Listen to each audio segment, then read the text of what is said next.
Hi, City to City leaders. This is my talk, and it's on contextualization. Now, there's no need to do a lot of introduction for this subject. It's just so important.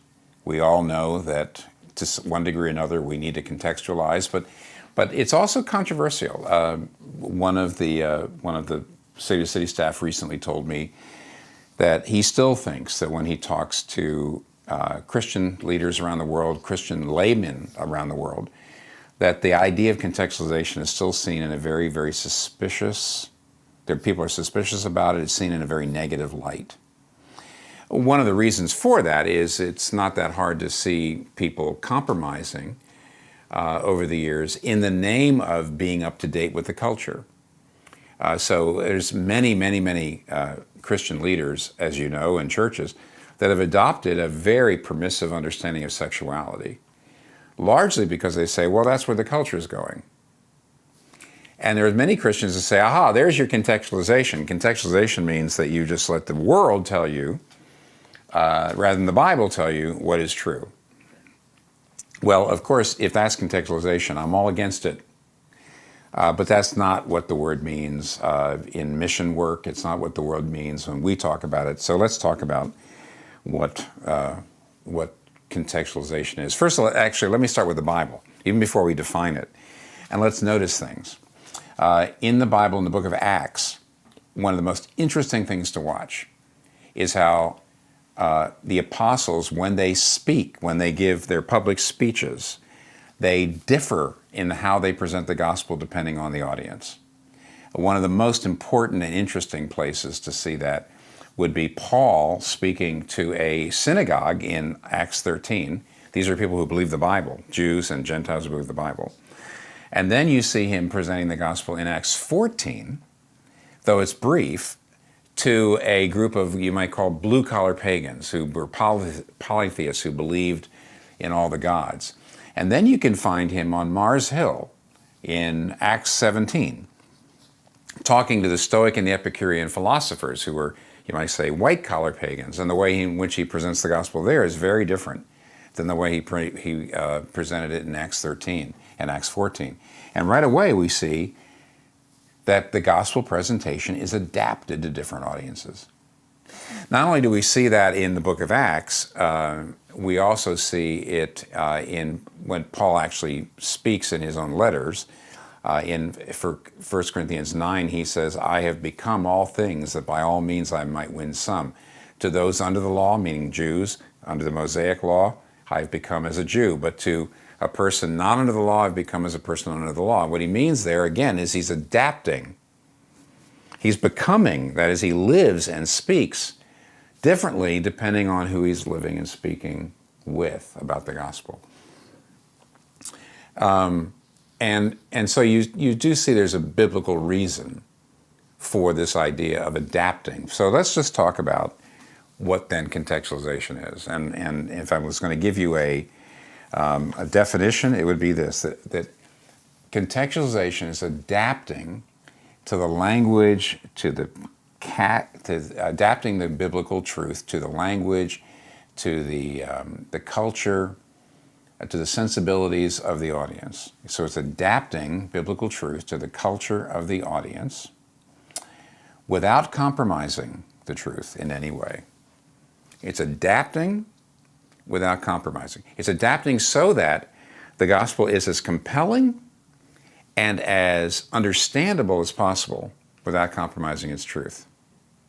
Another way to put it is, contextualization is not giving people the answers they want to hear.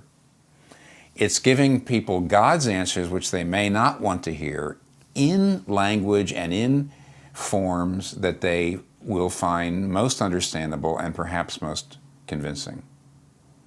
So contextualization is adapting to the culture of the audience to be as understandable and as compelling and as convincing as possible without compromising the truth at all in any way. So what does that mean? Contextualization is more than that. It also means this. It means taking, excuse me, I'll just take a look down here. It means certainly differentiating essentials from non-essentials. This is always going to be debatable. But when you go into a culture, if you are a Christian and you're moving out into Hindu culture, you're maybe, let's say you're a Christian in Mumbai and you're trying to start a church in a kind of rural area in India where Hinduism is very traditional. When you're moving out into that new culture, you're going to have to decide what things are essential and what things are not essential. What are things that you just cannot compromise, and what are things that you can adapt to? The best illustration is not quite what I'm not going to give you cases, but maybe the best illustration is this. Here's a hymn, and the hymn has words to it, and the hymn also has a tune.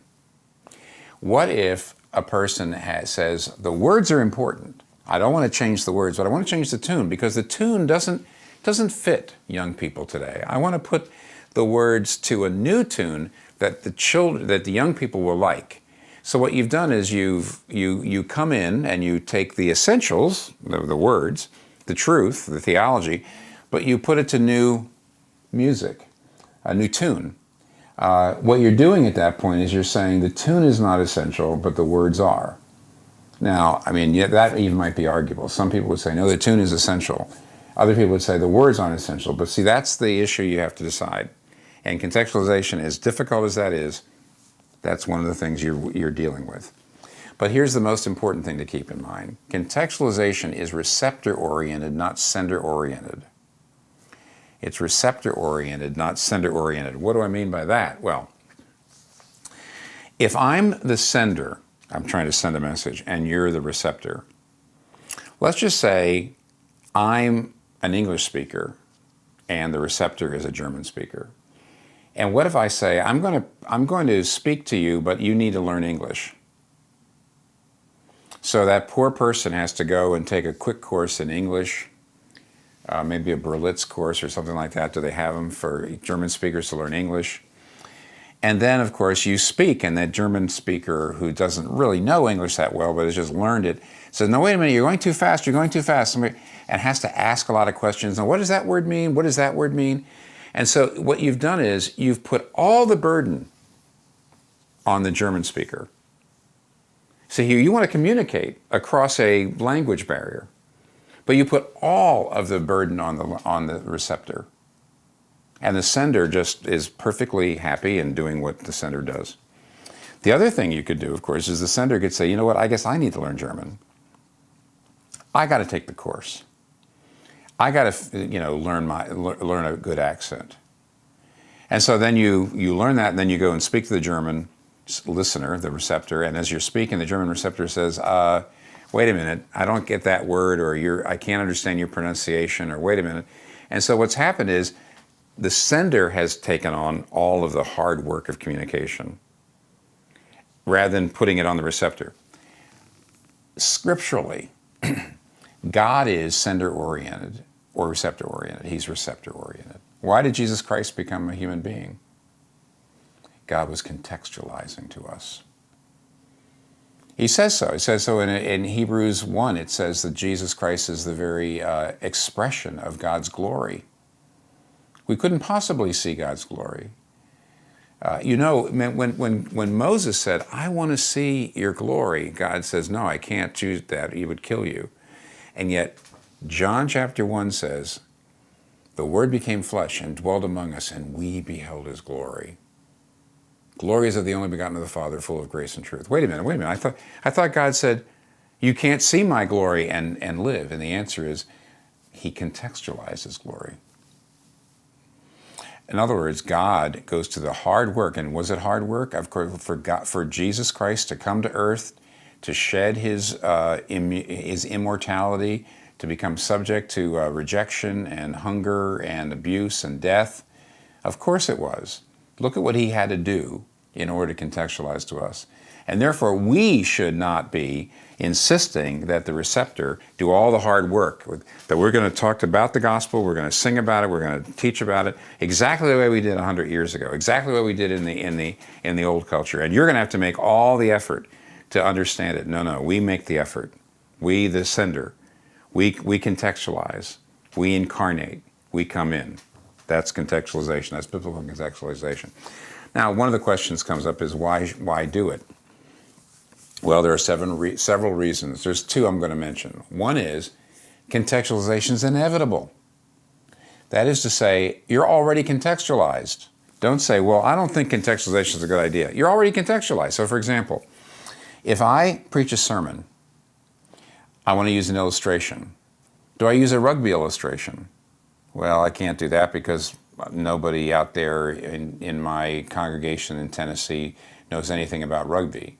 I better use an American football illustration. See, as soon as my humor, my illustrations, the language, the vocabulary I use, all tends toward more educated or less college educated, toward people who know about American football, people who know about rugby. In other words, everything, even the way I express my emotions, everything about the way in which I'm preaching that sermon is more understandable to some people and less to others. It's more compelling and more familiar to some people and less for others. So the minute I even open my mouth, the minute I do anything, I'm contextualized. And therefore, since contextualization is inevitable, you better do it well. Because if you say, I don't want to contextualize, you're going to actually be doing bad contextualization. You can either do good contextualization or bad contextualization, but you can't not do it. The second reason why we should contextualize is because the gospel gives us resources to do it. You see, the two dangers of contextualization is always over-contextualization and under. If you over-contextualize, you compromise the truth. If you under-contextualize, the truth is not compelling or understandable. Got that? If you over-contextualize, you compromise the truth. That is what liberal churches have done when they said, hey, you know, anybody you want to love and have sex with as long as it's consenting is fine with us. That's over-contextualization, okay, to the world. But under-contextualization means that you're not looking to express the biblical truth in the most compelling, most understandable, most familiar, the way that is the most likely to connect to the listener, the receptor's heart. So over and under contextualization are your two problems. But here's how the gospel helps. You only over contextualize when you're afraid that the culture is going to be unhappy with you. So you want to fit in. You want people to like you. Well, the gospel says, who cares what people think? Who cares what the peasants think when you've got the love of the king? The gospel gives you courage, enough courage not to over-contextualize because you're secure in love.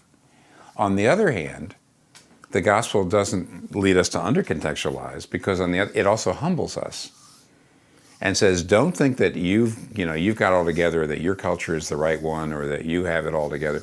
The gospel humbles us so that we do not under-contextualize, but it also encourages us and you might say emboldens us so that we don't over-contextualize. So the gospel helps us contextualize, and contextualization is inevitable.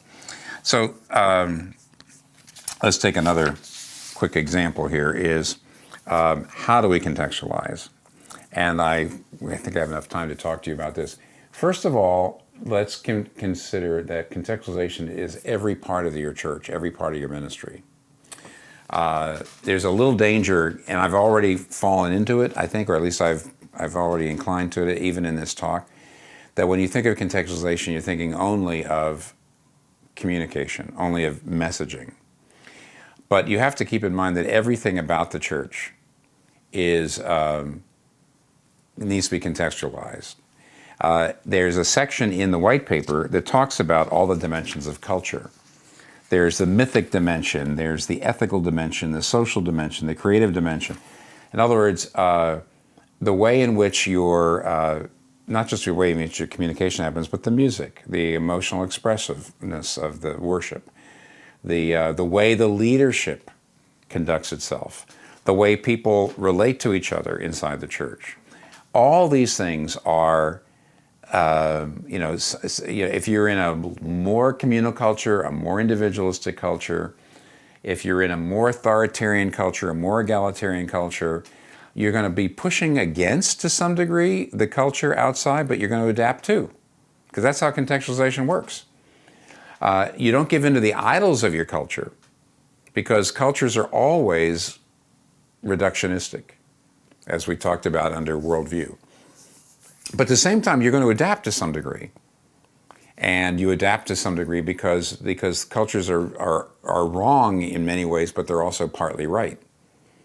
Or in many kind of times you can just adapt to a culture because that aspect of the culture is not right or wrong, but it's what we call adiaphora, indifferent.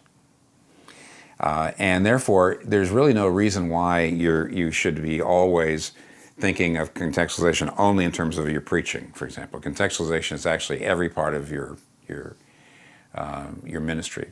On the other hand, let's talk about how do you actually contextualize a message so that you're the most persuasive as possible. And in the white paper, what we do is I give you 5 ideas. And those ideas have to do with how do you persuade people.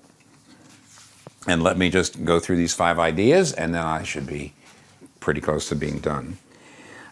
If you want to persuade people from a new culture or a new generation, you want to persuade them, number 1, you have to listen long and hard so that when you speak, you show them that you know their world.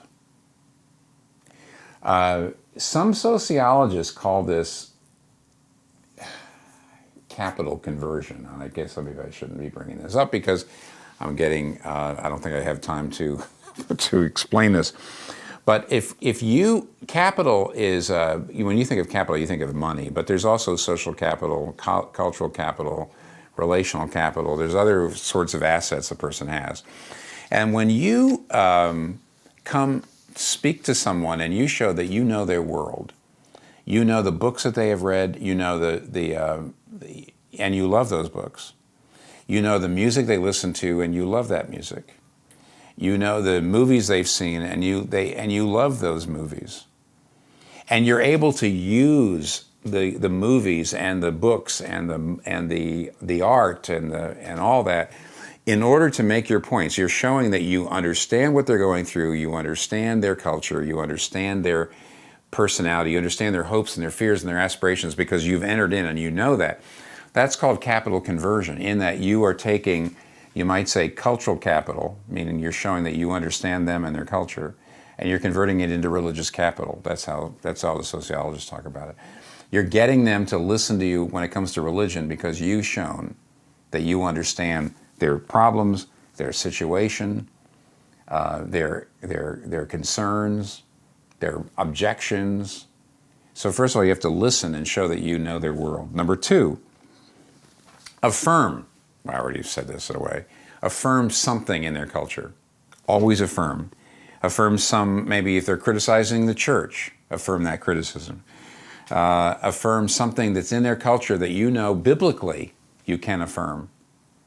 It could be the fact that, human rights, for example. Lots of very progressive people are all about human rights. Well, we believe in the image of God. We believe that every human being, regardless of race or class, regardless of education, is infinitely precious to God. So agree with that and just say this, and even show how the Bible gives you a basis for human rights. So first, number 1, listen and show you understand the world. Number 2, affirm and agree with something in their existing belief system. Number 3, now challenge. On the basis of what you have affirmed, challenge something in their belief system. In other words, say, hey, you believe this? I believe this too. But if you believe this, why then do you believe this? That doesn't really make much sense. In other words, the best way for you to question a person's belief is not to say, it's wrong. You believe this and I don't. The best way is to say, wait, your beliefs aren't consistent. If you believe this, I don't understand why you wouldn't believe this. And so you challenge on the basis of something the person affirms.